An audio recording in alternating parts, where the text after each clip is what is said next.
So this is a pretty simple idea. It's similar to the whole leg curls before squats phenomenon that John Meadows came up with. And it's simply using terminal knee extensions, either supersetted with your warm-ups for squats or in your dynamic warm-up. And I actually use these when I begin to get some superior patella tendonitis, so right above your kneecap. And I noticed that that was getting really sore for some reason and limited my ability to even sit in the bottom of a bodyweight squat.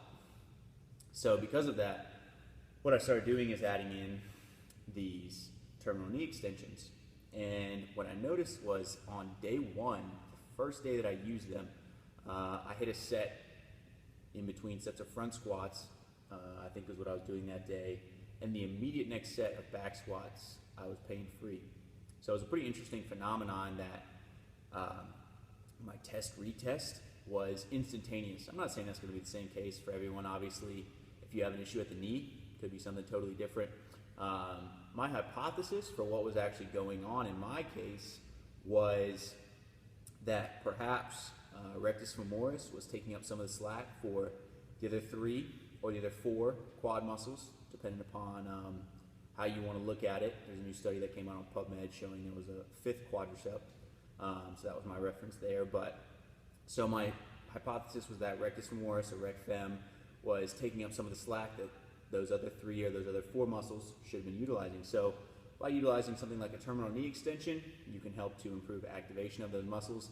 And a lot of times with people, they'll say, oh, I can't really seem to, quote unquote, find my quads when I'm squatting, referring to the mind-muscle connection that bodybuilders mention with any sort of movement. So because of that, you can use something like a band and incorporate these before your squats.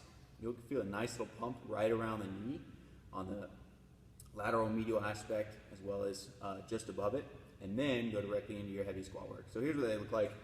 A couple little tweaks that I like to make. I go just above the back of my knee, not directly on the back of my kneecap, just a little bit more comfortable. Then as I walk out, instead of keeping my heel or my foot flat and just extending the leg, I like to allow my heel to come up and get a little larger range of motion of the leg coming forward.